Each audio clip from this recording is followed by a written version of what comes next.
si vous entendez. Voilà, donc la réunion est enregistrée, comme ça permettra de la rediffuser et de la repasser si les gens souhaitent la voir. Donc ce soir, l'idée c'est de faire une réunion sur 1 heure et demie grand max. L'ordre du jour, qu'on fera, on balayera peut-être pas tout ce soir, j'espère que vous voyez bien mon écran. Donc les sélectifs jeunes, les francs jeunes, le challenge 2023-2024, relance génération Île-de-France, Superleaf et des perspectives. En sachant que donc on a un premier temps de travail là et on aura un deuxième gros temps de travail le 9 décembre à l'occasion du séminaire des clubs présidents, organisateurs et jeunes. J'espère que vous avez tous reçu l'invitation, en sachant, j'en profite pour dire que vous avez le droit il y a 3 personnes par club qui sont invitées. Donc le président ou son représentant, une personne qui s'occupe des organisations si vous organisez, et une personne en charge, on va dire, de la pratique jeune dans votre club. Donc ça sera sur la base de Torcy pour que certains connaissent. Et donc on continuera cette discussion et ces échanges par rapport à ça. Si par hasard vous n'avez pas reçu d'invitation pour le 9, vous m'envoyez un mail et demain je vous repasserai l'invitation. Les 30 secondes, il y a Didier qui m'appelle.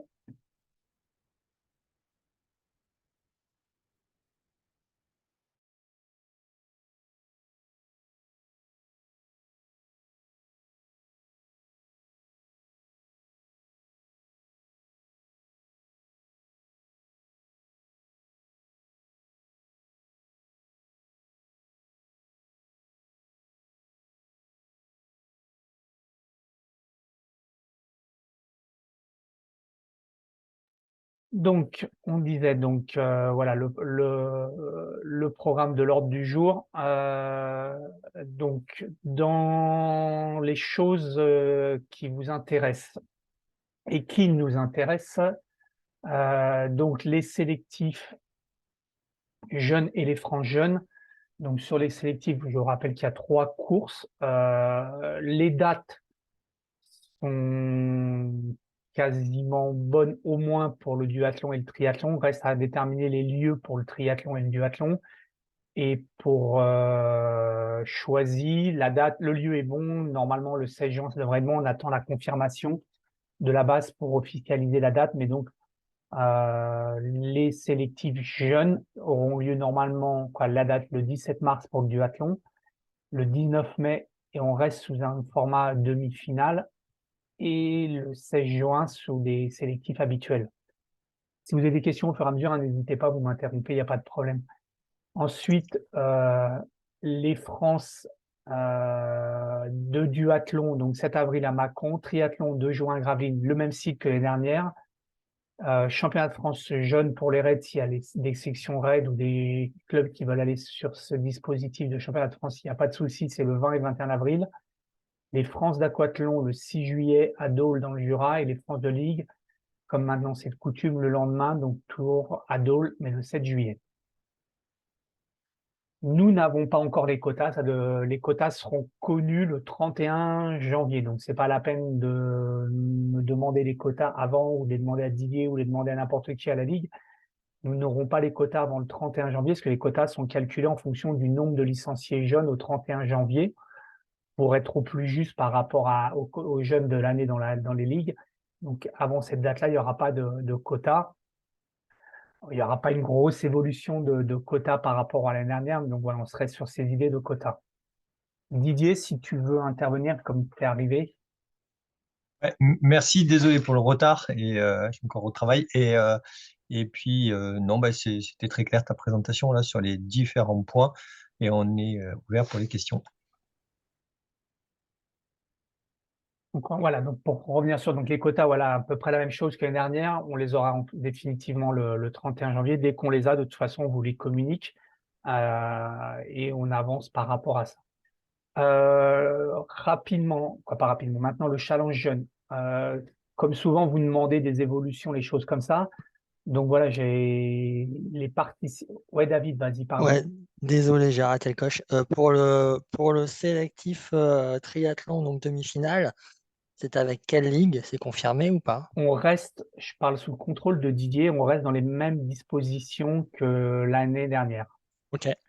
Ouais, on est en fait à ISO réglementation, c'est-à-dire c'est une demi-finale donc avec les Hauts-de-France. Et en fait, c'est le site qui reste à définir. Est-ce qu'on le fait bien chez nous? Est-ce qu'on le fait chez eux? Il y Ok. avait une proposition du côté de Sangatte, de leur côté, puisque normalement, si je me rappelle, hein, leur gars, c'est qu'en fait, c'est une année chez un, une année chez l'autre. Donc, l'année dernière, c'était chez nous à Verneuil. Donc, la question, c'est est-ce qu'on va chez eux? Ce qui pourrait être, voilà. Est-ce qu'ils ont une proposition ou pas? J'ai compris que leur proposition avait du plomb dans l'aile. Voilà. Yannick a certainement plus d'infos que moi là-dessus, savoir si Sangatte tient encore la route ou pas du tout. À l'heure actuelle, c'est très compliqué Sangatte, c'est pour ça donc j'ai pas marqué Sangatte sur le truc et j'espère avoir la confirmation des Hauts-de-France qui nous laisse organiser cette année encore à Verneuil. Mm. Nous avons une grosse réunion sur la base de Verneuil il y a une quinzaine de jours avec il y aura une petite modification du parcours parce que voilà, c'est des problèmes liés à l'accès à la base et tout ça, donc mais ça changera fondamentalement pas grand-chose. Mais d'ici, j'espère la fin de semaine ou début de semaine prochaine, on aura la confirmation du lieu, en espérant pour nous que ça soit Verneuil, même s'il y a plus de travail, notamment pour les Trinosaures. Et c'est plus simple pour les clubs franciliens d'aller au Muro que d'aller à Sangatte. Mais voilà, en tout cas, c'est la règle. Il y a l'alternance normalement une année sur deux, sauf s'il y en a un qui ne peut pas organiser. Évidemment, nous, on a la capacité d'organiser. Il y a des évolutions en perspective qui sont prévues, mais c'est plutôt sur l'année 2025 et pas 2024, parce qu'il y a des projets qui ont été présentés par la fédération là-dessus, sur les évolutions du triathlon, savoir si on mettait un quart de finale, si on mettait une sélection en amont. Et l'idée, c'est d'avoir en fait moins d'athlètes par course sur les demi-finales. En fait, c'est surtout ça le problème. Voilà, donc il y a plein d'options qui sont sur la table. Pour l'instant, c'est pas, ça ne va pas se concrétiser sur 24, manifestement, parce qu'il va falloir un peu de temps encore de travail derrière et pour embarquer tout le monde et pour que toutes les ligues soient en phase sur ce projet-là. Voilà. Donc, pour 2024, en résumé, même dispositif que les années précédentes, que ce soit au niveau des demi-finales de DU, de tri et d'aqua. Donc voilà, en tout cas, dès que les infos Ok, seront merci. connues et officielles, on vous les communiquera pour que voilà, qu'on puisse s'organiser comme les autres années au mieux. Donc sur le challenge, donc quelques données par rapport aux années là. Donc c'est le challenge 2022-2023. Donc juste se rappeler qu'il y a quand même presque 2000 jeunes qui ont participé au challenge. Quand je dis participer, c'est qu'ils ont fait au moins une course, en sachant que l'année dernière, il y avait 18 courses et qu'il y a 3 jeunes qui ont fait 16 courses. La participation moyenne, jusqu'à maintenant, elle a tendance à augmenter, mais on était à 1275. Et en sachant que l'année dernière, on a eu un peu plus de filles qui ont participé, 34% de filles, contre 32% en moyenne. Et je ne vais pas vous lire tous les détails. De toute façon, la présentation, là, après, elle sera plus détaillée sur un autre bilan qu'on vous donnera le 9 décembre avec un peu plus de chiffres et des données pour voilà, essayer d'analyser un peu ce challenge. En sachant que, pareil, l'année dernière, il y a eu 18 épreuves au challenge. Contrairement à ce qu'on dit souvent, il n'y a pas beaucoup plus d'épreuves que les autres années, parce qu'en moyenne, on a 19 épreuves. Et je vous rappelle pour certains qu'on a vécu en 2012 avec 27 épreuves au challenge. Ça ne veut pas dire qu'il ne faut pas bouger les choses, ça ne veut pas dire que ça fera partie des chantiers à voir. Mais donc voilà, ça c'est pour replanter un peu le décor. Première phase, on va dire, de discussion. Aujourd'hui, donc le challenge, vous avez vu, on a sorti des labels, mais on n'a pas été jusqu'au bout. La proposition qu'on vous fait ce soir, c'est pour le challenge 2023-2024. En gros, on ne change pas les règles parce que c'est compliqué de changer au cours d'année. Donc, toutes les épreuves anciennes qui souhaitent le label R1, R2, R3 peuvent l'avoir. Par contre, toutes les nouvelles épreuves qui arriveraient sur cette année en jeune n'auraient pas le label R1 pour éviter d'avoir non plus trop d'épreuves. Et deuxième proposition, c'est qu'il faut qu'on réfléchisse via un groupe de travail sur la mise en place, donc le nombre d'épreuves pour la R1, la R2 et la R3, le nombre de clubs en R1, R2 pour la saison à venir, donc 2024-2025, et la mise en place d'une grille d'évaluation des épreuves, voilà, parce qu'aujourd'hui, on se rend compte qu'on a vraiment des épreuves de différents niveaux et quand je dis niveau, c'est niveau de qualité, et qu'on puisse nous évaluer et aider les organisateurs à progresser et les accompagner par rapport à ça. Donc, si on repart sur les mêmes règles, challenge 2023-2024, donc les groupes sont faits, R1, R2, R3, on ne va pas changer montée descente, c'est ces groupes-là. Si on part sur le nombre, en gros, de 18-19 épreuves, je sais qu'il y a beaucoup qui souhaitaient qu'on réduise. Et c'est compliqué en cours d'année de se dire on labellise ou on labellise pas, en sachant qu'on a, nous, toujours pas forcément toutes les épreuves encore d'enregistrer. Par rapport à ça, vos points de vue, vos remarques?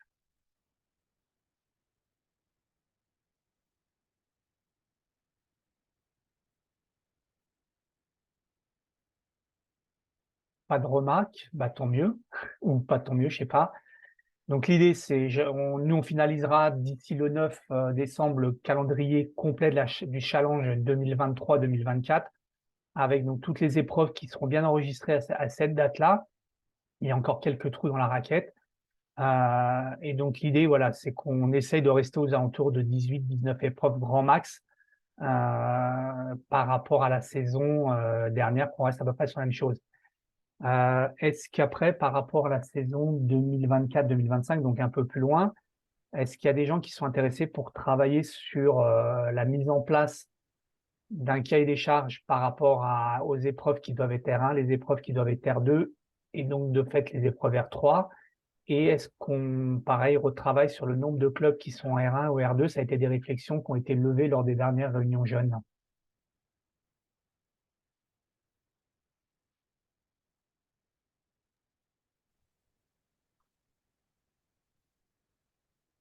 Oui, David? Oui, oui, moi je suis dispo pour travailler, il n'y a pas de souci. Juste une question, on va définir le nombre de clubs pour la saison 2024-2025 dans les deux premières divisions. Ça veut dire que la réglementation pour cette année sur les montées et descentes ne sera fixée qu'à partir de cette définition. Bah, moi, l'idée, alors après, ça rend le groupe de travail, c'est de dire on ne change pas les règles de cette année. Ça veut dire qu'on Ouais. dira en 2024-2025, voilà les nouvelles règles. L'idée, comme Ok, là, ok. Donc ce sera des règles applicables pour dans pas la saison 2024-2025 dans ce cas-là. bah, on les écrit, ouais, ça sera Ouais, mis en ouais. place en 2020. Ça sera pas, oui, effectivement, on va pas dire, par exemple, je sais pas du tout c'est un exemple, hein. Si on dit demain, il y a plus que 5 clubs en R1, je prends Mhm. exemple exprès des nombres et des exemples aberrants pour que on ne dise pas ça a été dit comme ça. S'il y a plus que 5 clubs en R1, on va pas dire dès la fin de la saison Bien sûr, bien 2023-2024, sûr. on applique cette règle. L'idée, c'est de réécrire le challenge parce qu'on l'a Mhm. modifié à la marge à chaque fois. Tous ensemble, l'idée là, c'est de se redire, bah, ceux qui sont intéressés, on se remet autour d'un travail de rédaction de ce challenge.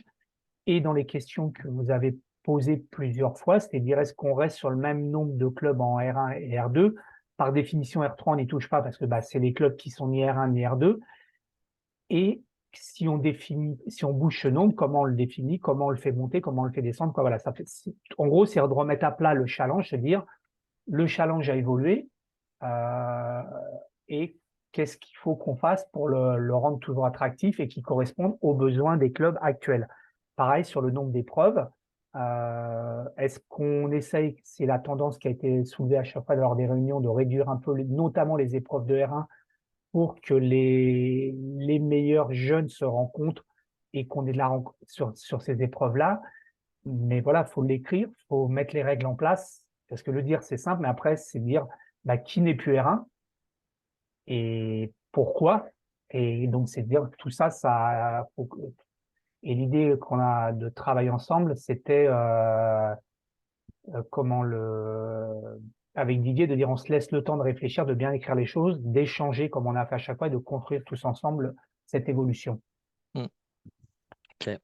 Et donc, dans ces perspectives, par exemple, dans les idées, c'était de mettre en place une grille d'évaluation des épreuves, parce que si on doit définir un certain nombre d'épreuves, ça veut dire, bah, faut qu'on ait un classement des épreuves en se disant, bah, il y a des épreuves qui, aujourd'hui, au vu de leur organisation, sont moins bien, entre guillemets, évaluées que d'autres épreuves, et c'est peut-être ces épreuves-là qui seront plus R1. Ouais.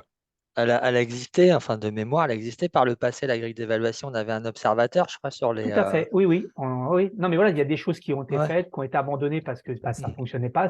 On peut peut-être les remettre en route et réessayer. Voilà, l'idée, c'est de remettre à plat les choses et de construire ensemble ce challenge, parce que c'est d'abord le challenge des clubs. Et si, encore une fois, hein, si nous on pond des règles et qui sont pas applicables ou qui sont pas intéressantes pour tout le monde, ça sert pas à grand-chose.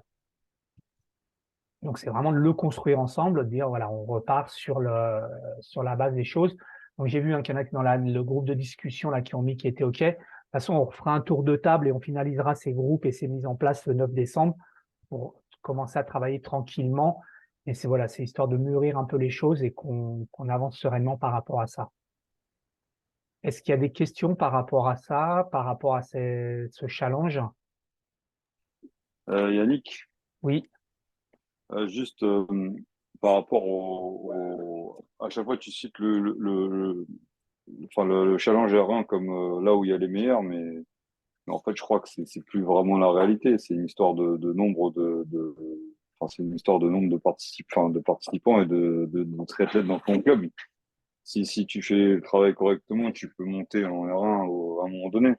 Après, enfin, sauf si je me trompe, mais enfin, ça fait des années qu'on bloque sur le fait qu'il y ait les meilleurs en R1, mais en fait, c'est pas forcément une vérité. Enfin, je sais pas toi comment tu la oui, vois, oui, mais non. On sait que c'est d'abord, même si ça plaît pas souvent quand je dis ça, que c'est une animation pour l'ensemble des clubs et le but, c'est que les jeunes se retrouvent sur des compétitions.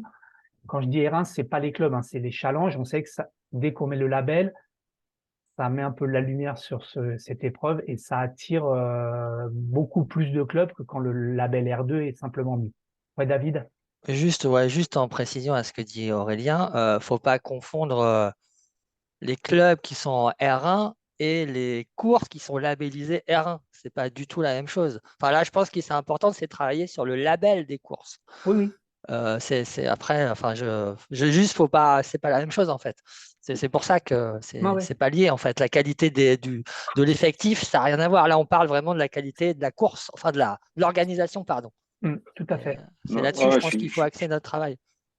je suis d'accord avec toi. Donc après, ça veut aussi dire qu'un club qui est pas en R1, il peut, enfin, un club de R2 peut avoir une épreuve R1. Ça pourrait être le cas. À un On moment pourrait, c'est donné, pas le cas voilà, actuellement, mais ça faut que pourrait ce être soit imaginé cohérent, en quoi, effet. parce que il y a des épreuves, il y a des épreuves qui pourraient avoir, qui sont, enfin, où les clubs sont en R2 et ils pourraient avoir le label R1. Donc peut-être désolidariser enfin les deux, enfin les deux choses.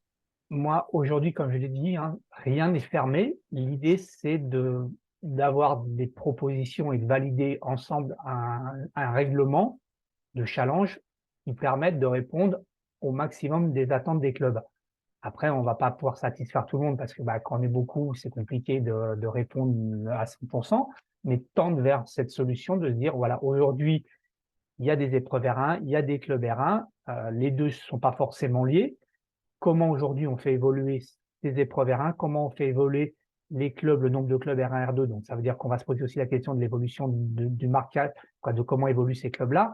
C'est pour ça que je disais, c'est vraiment de remettre à plat les choses, de dire, voilà, le challenge existe depuis un certain nombre d'années.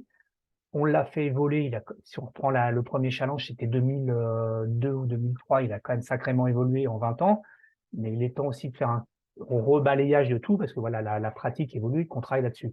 Mais ouais, quand je dis c'est pas les meilleurs qui sont R1, aujourd'hui c'est comme ça, mais c'est d'abord le challenge. Et là, l'idée c'était vraiment quand je parlais, c'était de parler des épreuves qui sont labellisées R1 pour avoir les meilleures. L'idée c'est d'avoir les meilleures épreuves et que les épreuves qui accueillent du R1 soient en capacité d'accueillir un certain nombre de jeunes, parce qu'on sait que c'est aussi une des contraintes quand on est label R1, qu'il faut quand même du monde. On l'a vu entre Sainte-Geneviève et Palaiseau, là on est quand même sur des plus de 500 participants à chaque fois.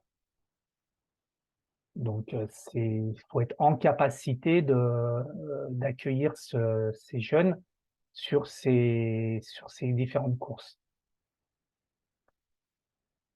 C'est bon sur ça, de toute façon, je referai un truc et on retravaillera ça et on finalisera on mettra en place le groupe de travail à partir du 9 pour vraiment commencer à balayer les choses.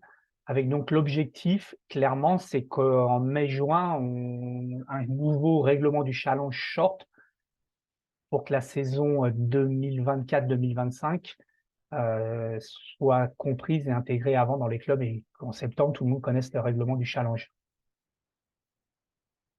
Ça fait un peu de temps, mais ça va vite, hein. Après, les périodes s'enchaînent et ça va très, très vite. Sur le challenge, c'est bon.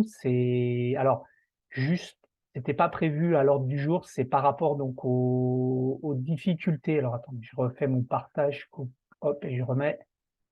Donc, il y a eu quelques soucis à Palaiseau de classement, notamment sur les catégories. Je ne sais pas si vous voyez bien mon. Donc, officiellement, aujourd'hui, par exemple, si je prends les catégories pupilles où il y a eu beaucoup, il n'y a pas eu de classement quasiment, hormis les 3-4 premiers à chaque fois. Bon, on a quasiment les 10 chez les garçons, mais les 4-5. L'idée, c'est de trouver. Alors là, on est en train de recoller des morceaux, des pulses, des pièces du pulse pour essayer de reconstituer les classements. Au moins à la place, on n'aura pas forcément les bons chronos, mais au moins les classements. Après, l'idée, c'est de ne pas pénaliser les clubs, parce que si je prends l'exemple, c'est pour ça que j'ai mis tout le monde 10e par rapport à ça, c'est de trouver un système. En gros, c'est de faire une moyenne des points qui auraient été attribués entre la 10e et la 60e place, en gros, et d'attribuer de tous les gamins qui ne sont pas classés des points moyens pour que tous les clubs marquent, pour tous les gamins qui étaient, tous les pupilles notamment qui étaient présents, marquent des points. Il y a des clubs qui ont quand même pas mal de gamins en pupilles et s'ils mettent 0 au niveau du classement, c'est compliqué, quoi. Alors, est-ce qu'il y a une autre solution ou une meilleure solution? Ceux qui étaient présents à Palaiseau.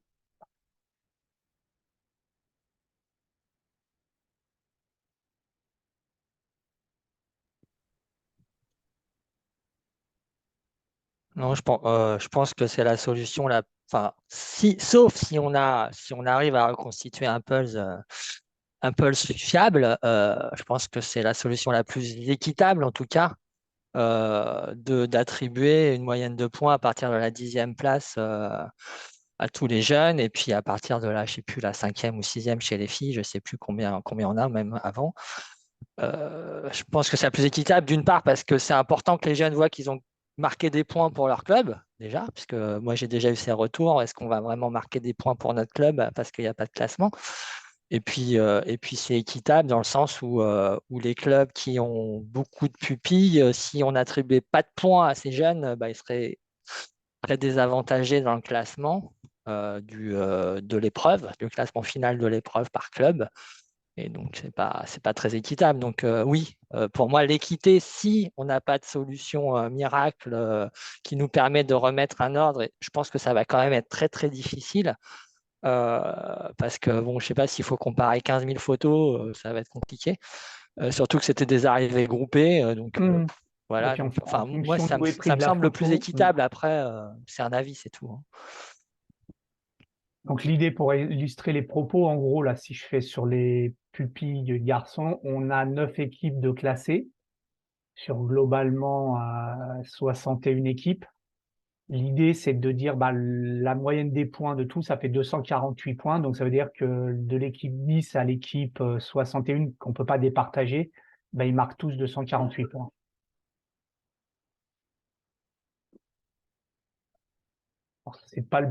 C'est pour moi le moins injuste du système. Je n'ai pas d'autre solution. Si vous avez une autre solution, je suis preneur. Tous ceux qui ont beaucoup de gamins non classés, j'ai demandé s'ils avaient des vidéos, des photos, tout ça, mais bon, c'est pas évident de retrouver.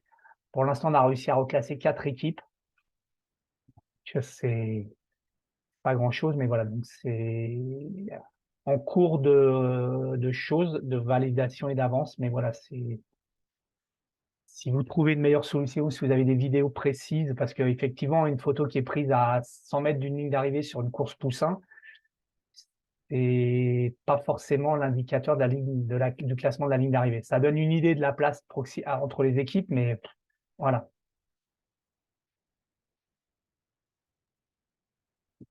Les aléas du classement, toujours. Pour info, hein, ce n'était pas le chronométrage de la Ligue, hein, parce qu'il y en a qui m'ont demandé si c'était le chronométrage de la Ligue, ce n'était pas le logiciel de la Ligue qui était sur place. Mais Euh, les enfants, ils n'avaient pas de puce. Donc, non, il y avait non, pas de, enfin, le chronométrage, c'était un chronométrage manuel. oui, oui, à l'ancienne, et en fait, ils n'ont pas géré l'arrivée des courses très groupées. Sur les pupilles, ils se sont fait déborder, donc après, ils ont réorganisé pour les poussins, mais voilà, oui, oui, c'est un chronométrage à l'ancienne. Mais enfin, au-delà de cette question et du nombre de points qui nous sera réattribué, franchement, ça, c'est pas vraiment le problème. C'est que ça fait 10 ans que tous les lundis, on se paluche les classements et il y a des problèmes de classement. Donc, je sais pas, à un moment donné, il faudrait peut-être qu'on progresse aussi là-dessus parce que le problème général, c'est bien le monde sur les épreuves. Si on faisait des épreuves avec 200 gamins ou 250 gamins, il n'y aurait pas de problème de classement. Donc, faudrait à un moment donné qu'on se mette autour d'une table et qu'on discute. Enfin, enfin voilà, je sais Ouais, pas ce que les autres en pensent, mais bon, voilà, enfin, toutes les semaines, il y a des problèmes de classement. Même si même des fois, c'est des erreurs de classement qui sont faits sur place et qui doivent être gérées pour une histoire de podium. Enfin, moi, voilà, j'ai un exemple simple. J'ai envoyé un fichier d'inscription où j'ai une mini poussine qui est passée masculin au lieu de féminin. Donc, c'est une erreur de ma part, mais ça veut dire que mon fichier, il a été copié-collé, il n'a pas été vérifié. Voilà, donc, enfin, enfin voilà, et toutes les semaines, enfin, à chaque fois qu'on fait une course, il y a des erreurs de classement. Donc, moi, perdre 250 points, 500 points, franchement, ça me pose pas de problème, je veux pas ne pas endormir. Moi, ce qui me pose problème, c'est toutes les semaines de proposer, enfin, quand je fais une compète, de proposer un classement propre aux parents sans retour de mail derrière pour me dire il manque ci, il manque ça, il manque un tel, il manque machin. Et ensuite avoir un nombre de points sans avoir envoyé 10 mails à Yannick le lundi, tu m'as oublié ci, tu m'as oublié ça, etc. Enfin, je pense que enfin, vraiment, c'est le problème principal. Je...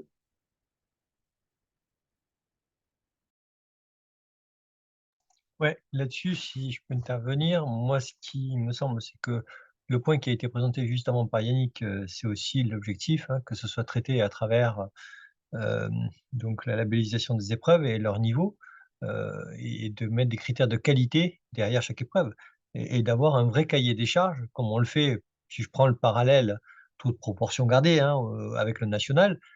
Une épreuve nationale, bah, il y a un cahier des charges qui est extrêmement clair. Un grand prix, il y a un cahier des charges qui est très clair. Donc et l'idée, ça serait de décliner, une espèce de cahier des charges qui serait différent du R1 au R3 avec un niveau croissant de difficulté, c'est-à-dire que, bah, ne peut être un run qu'un chronométrage, que si tu as un chronométrage, que si tu as un speaker, si tu as un chronométrage avec puce et ainsi de suite. Ça peut être un élément, discriminant des R1 par rapport aux autres épreuves, par exemple, voilà. Et c'est le but, bon, on va pas faire ça ce soir, mais le but, c'est de dire, c'est que le boulot qui a été présenté par Yannick, juste avant, bah, correspond à cet objectif. Aujourd'hui, on se rend bien compte qu'effectivement, alors, Aurélien, il n'y a pas toutes les épreuves, hein. Je pense que Sainte-Geneviève, par exemple, il n'y a pas eu de problème de chrono, globalement, par rapport au nombre de Non, mais gamins. je parle pas de toutes les épreuves. Non, non, mais c'est pour dire simplement que quand il y a des vrais chronométreurs aujourd'hui, et comme je disais, on va pas faire le débat là, mais aujourd'hui, je pense que sur nos épreuves à 500 gamins, on peut pas se permettre de faire du chronométrage manuel, parce que c'est très compliqué. Donc, il faut qu'on trouve des solutions pour être capable de sortir des résultats fiables. Ouais, David? Ouais, juste, mais ça va dans le sens de ce que disait Didier aussi, hein. Je pense qu'il faut aussi qu'on travaille sur des règles, enfin sur des retours d'expérience des courses, quoi. Dire là, il s'est passé quelque chose à Palaiseau. Voilà, Palaiseau, ça a plu à tout le monde, c'était une super course, il n'y a pas de souci.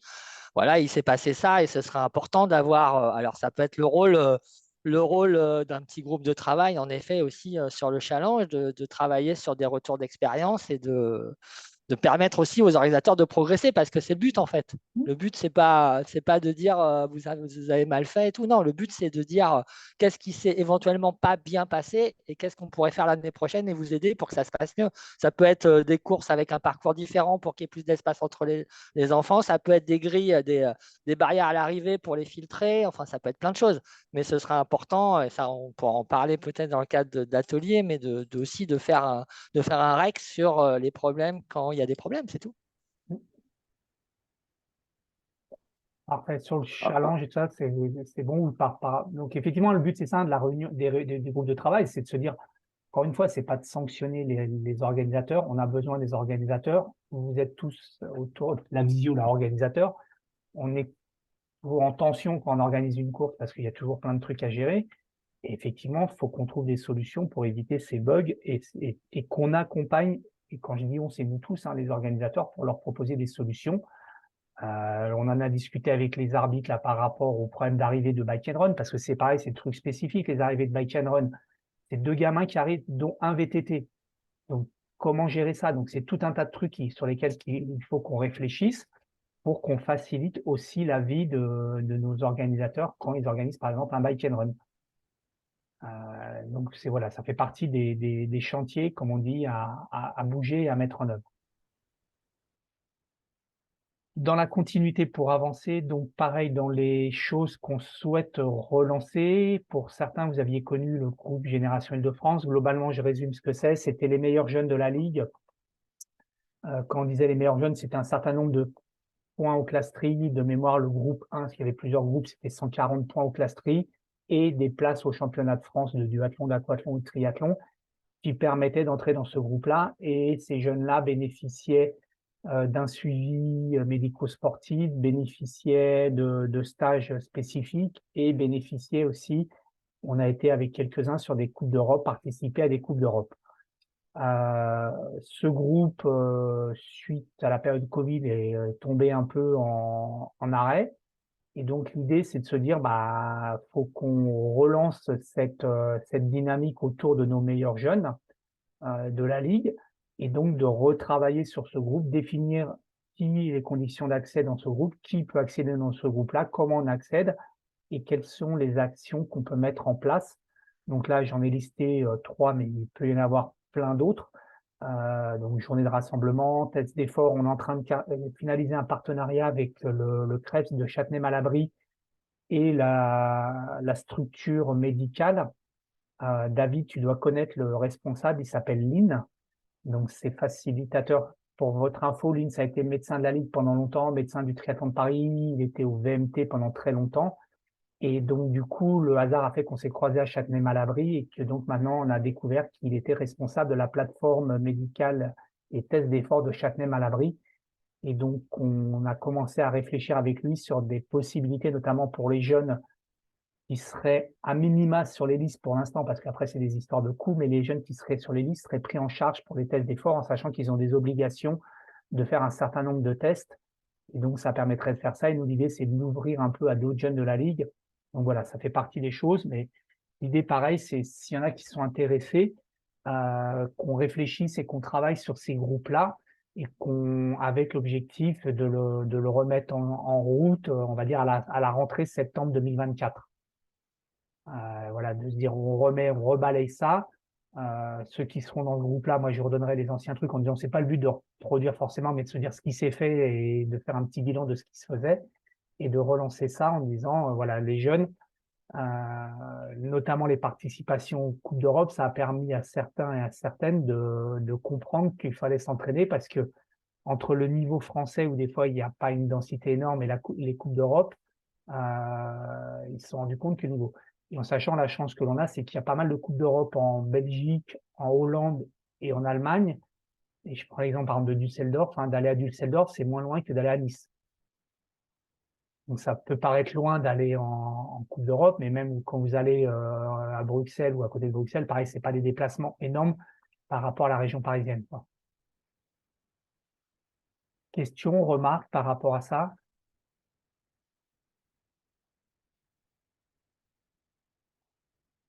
Ok, je continue. Avant-dernier point, donc Super League, on a essayé cette année. Il y a eu une demi-manche, on va dire, parce que voilà, c'était pas tout à fait de la Super League. Et merci quand même à DB Coaching, à DB Corbeil, pardon, d'avoir organisé les choses. Mais au vu de l'urgence, on a baissé les critères et tout ça. Donc, mais voilà, on a lancé un peu la chose. Donc l'objectif, parce que si vous êtes toujours d'accord, il y avait quand même pas mal de clubs qui étaient intéressés par ce dispositif-là pour les jeunes. Donc c'est de retravailler ça, de trouver des organisations ou de s'appuyer sur des organisations existantes pour peut-être identifier des manches Superlift. Donc voilà, pareil, là, c'est un chantier à remettre à plat complet et de retravailler dessus. Donc pareil, on fera appel à vous. Le 9 décembre, on reviendra dessus avec déjà quelques pistes pour essayer d'avancer dans les choses. Donc voilà. Et dernier point, tout ce qui est perspective. Alors, tout ce que vous avez envie rentre dedans, on va dire.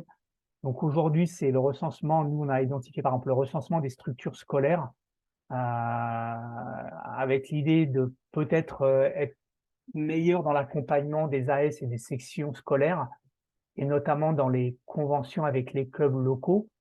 On sait qu'il y a des clubs qui ont déjà passé pas mal de temps avec les AS scolaires ou les sections scolaires. Il y a des clubs qui essayent.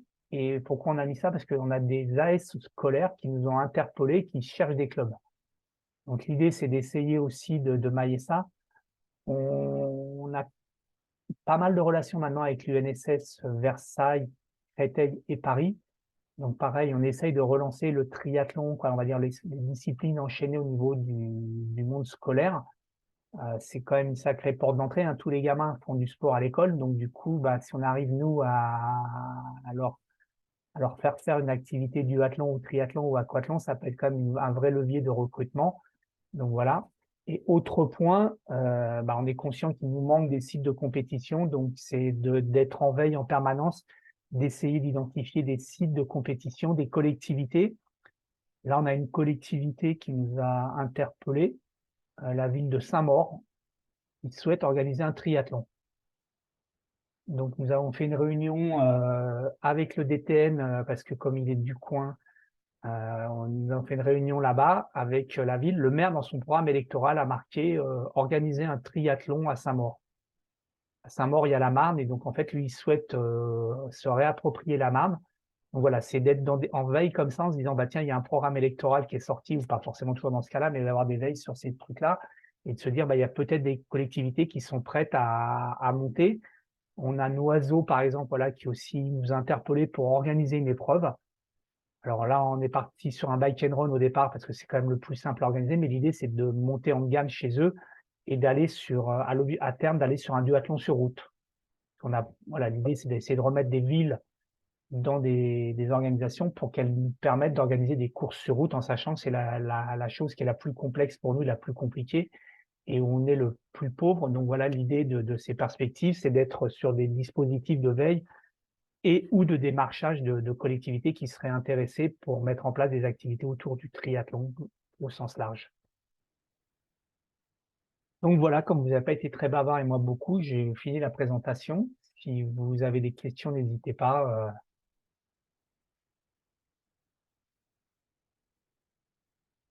Ouais, du coup, Yannick, la prochaine étape, c'est on se voit au séminaire de ligue, c'est ça? Tout à fait, ouais.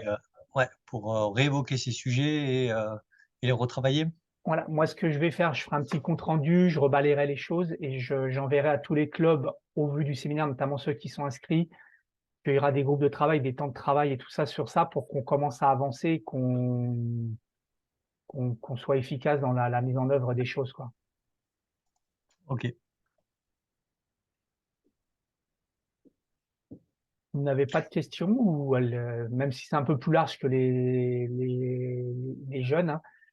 Moi, j'ai une remarque, attention, il y a des clubs, alors je sais pas, là, j'ai pas tous les listes, j'ai pas en tête tout, il y a des clubs qui ont très très peu renouvelé de licence. Alors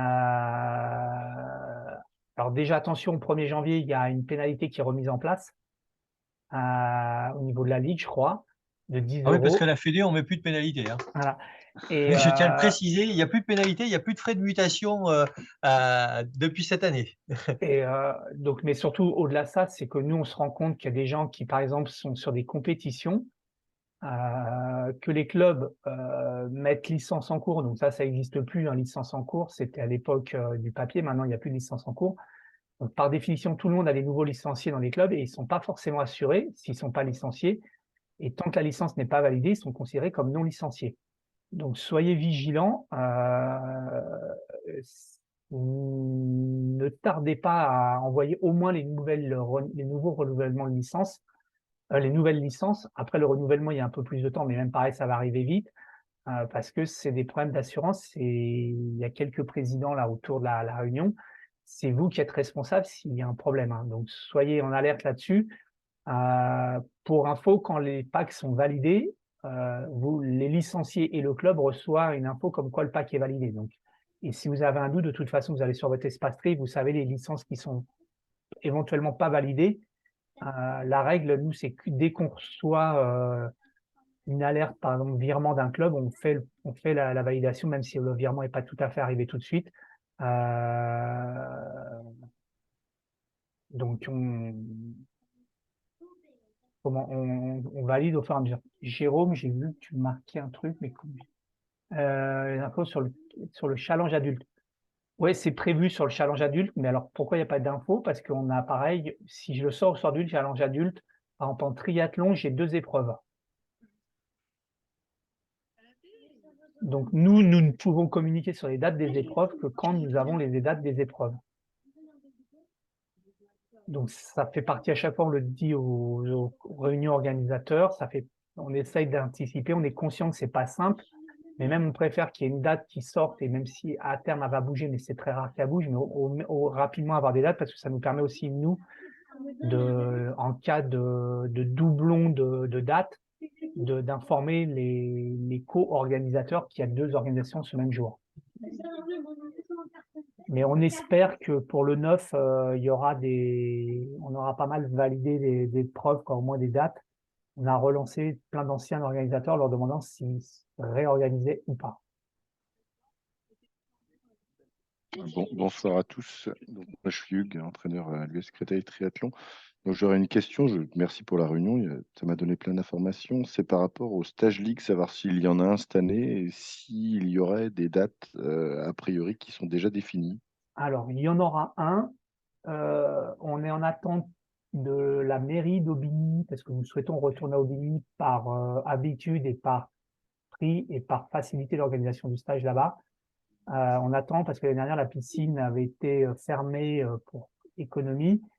Et là, on n'a pas de réponse officielle de la mairie comme quoi la piscine sera bien ouverte. Donc, pour l'instant, il y aura un stage. Ça sera soit Aubigny, soit Vendôme.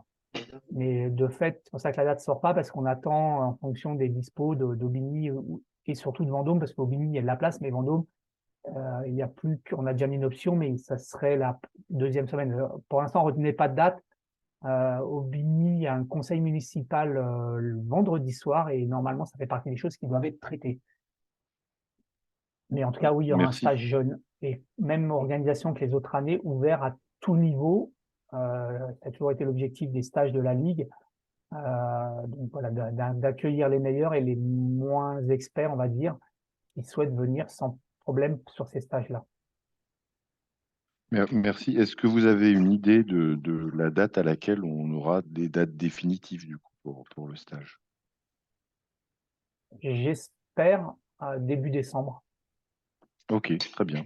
Merci. Pour que les parents puissent s'organiser, parce que on a plein de mails, hein, plein de messages par rapport aux vacances d'hiver pour s'organiser. Nos jeunes ont la chance de faire des stages de triathlon et de souvent d'aller au ski, donc c'est quelle semaine le stage pour que l'autre semaine j'aille au ski. Oui, très bien. Moi, c'est une demande de mes jeunes plus que des parents, mais effectivement, Donc voilà, non, ça fait partie des choses où on est en retard, on est clair, mais on essaye de trouver des solutions. Et si on n'a pas de réponse d'Aubigny début décembre, on enclenchera à Vendôme pour pas prendre de risques, pour pas perdre tout, et surtout pour pouvoir communiquer, parce qu'après, s'ils sont communiqués trop tard, c'est compliqué pour les clubs et pour les parents et pour les jeunes de s'organiser.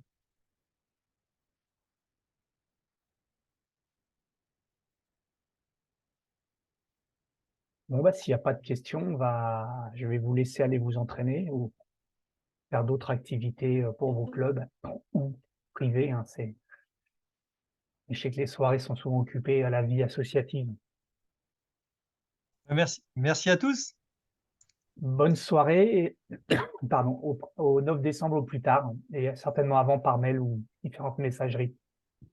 À bientôt. Au revoir. Merci, au revoir.